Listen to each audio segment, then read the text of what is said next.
Hi everyone, welcome back to my channel, and this video is about my top 3 luxury purchases for 2021. I've been watching lots of videos about the top 10 bags for the year or top 10 luxury purchases. However, I can't really do a video like that because I maybe bought 10 to 12 luxury items in all of last year. So a video like that for me would just be listing everything that I bought last year. And if you want to see that, you should watch my wish list video because I also reviewed everything that I bought last year. This video is essentially of the 10 to 12 things that I bought last year, what are my 3 favorites? The first is this Hermès paperweight. It's in the natural mahogany finish. If you guys have watched my past videos or are in any way familiar with my channel, you'll know that I'm very much into home luxury lifestyle pieces, which aren't super popular on YouTube, but I'm a full believer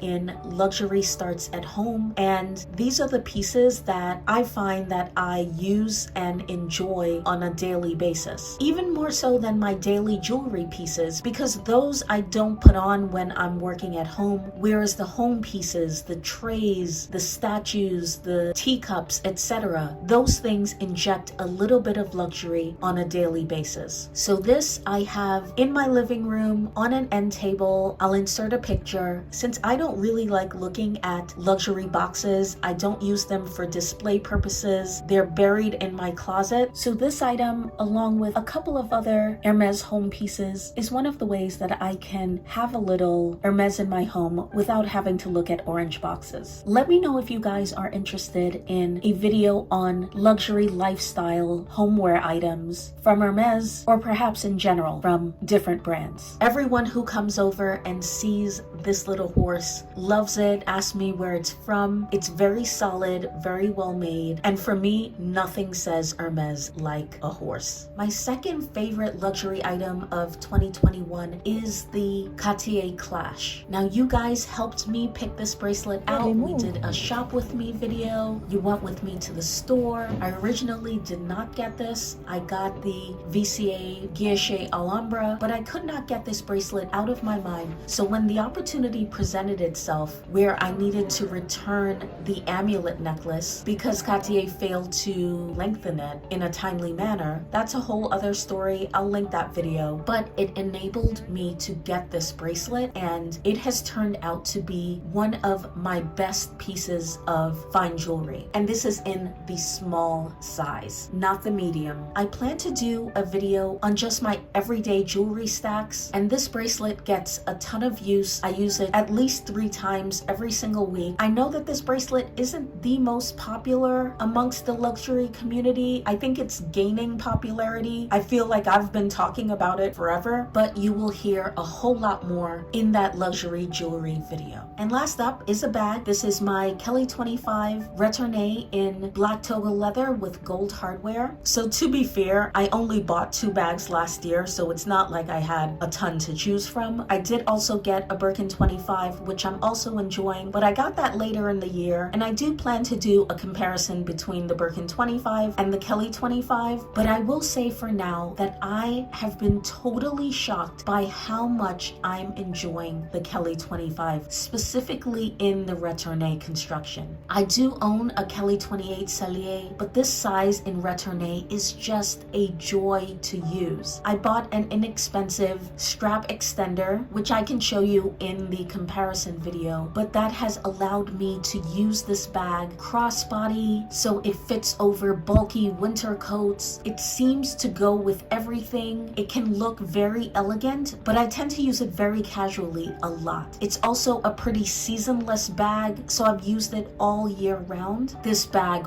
was one of my luxury highlights of last year. Okay guys, let me know what you think of my top 3 luxury purchases of last year. I know that I don't buy a lot in general, so I didn't have a ton to choose from, but the benefit of buying a relatively small amount of items is that I really love everything. So I couldn't really do a hits and misses video because everything that I bought last year was a massive hit. These are just the 3 that I got the most enjoyment from last year. With Hermès, there are so many items in homeware, shoes, ready to wear, jewelry that I can definitely definitely foresee buying in the future. However, as I alluded to in my wish list video, I'm kind of at a crossroads with Hermès bags. I'm trying to figure out how to proceed with my essay and the brand. And there's part of me that thinks that I don't need to request any more Hermès bags this year. On the one hand, I feel like I've gotten most of the bags that I really want. All of the classic colors, most of the sizes and constructions. On the other hand, as I mentioned in my wish list video, I have this rare opportunity where I have the good fortune of having garnered favor with my essay, the store manager, and the brand in general, where I don't have to do the pre-spending in order to get these bags. There's no telling how long I will be in that favorable situation. So on the other hand, I feel like this is the perfect opportunity to explore different sizes and leathers and colors that I probably wouldn't if I had to do one-to-one spending in order to get those bags. So it may be to my advantage to explore those other options, and perhaps concurrently there may be other configurations in classic colors that I may also like. So for example, I love the color gold. I have a gold Birkin 30 with gold hardware. Maybe I'd also enjoy the color gold in a Kelly. I also love the color Eton, which I have in a Kelly 28, but maybe I would really prefer the color Eton in Togo leather. So another option would be to curate my collection so that even the classic colors are in the exact specifications that I want. So that's just an example. I'm currently enjoying my collection as is, so much so that I get some flack about how I use my bags, where I take my bags. People absolutely freak out in my DMs that I take my Birkins and Kellys on the subway, but I'm very aware of my surroundings, and there are safety issues in every big city in America right now. However, I'm a firm believer in these bags are meant to be used. If I ever got to the point where I felt like I can't use my luxury items because of safety issues, I'd rather just not have them at all. The other thing that I think that if you don't live in New York City, you may not realize is just how common these types of bags are here. So I don't particularly stand out wearing a Birkin or a Kelly in New York City. On my way to school drop-off yesterday, I saw a Birkin, a Dior book tote, and a Fendi peekaboo. So I'd probably feel much more self-conscious and conspicuous if I were in some small town somewhere. Also, I think if you don't live in New York City, you may not realize most people need to take the subway at various points, some more than others. It's almost like the great socioeconomic equalizer. Clearly, if you have Birkins and Kellys, you can afford to have a car, but the ability to have a car is very different from the realities of dealing with New York City driving and traffic and parking. So often it's just not worth it. And if you want to get someplace really fast, sitting in traffic in an Uber isn't going to help you get there any faster. So I do know some people that exclusively drive, but 90% of those people live in the outer boroughs like Brooklyn or Queens. And as far as home security goes, I live in a building with a doorman, security, and cameras everywhere. So this is completely off topic, but I just wanted to put that out there because I get so many DMs about it. So long story short, in general, I just exercise common sense. I try not to go to unsafe places, but if I think that I'm going to a place that's not very safe, I'm not going to take an Hermès bag. And I'm especially not going to take a Chanel bag because my Chanel bags draw way more attention than my Hermès bags. So let me know what your top luxury buys were from last year, and let me know what you think of my top 3. Let me know what you would do if you were in my predicament with Hermès. Would you continue to explore and curate your collection, or would you just enjoy your current collection and call it a day? And also give me your thoughts about carrying luxury and safety where you live. Thank you so much for watching this video. Please subscribe to my channel. That would make my day, and I will see you in the next one. Bye-bye.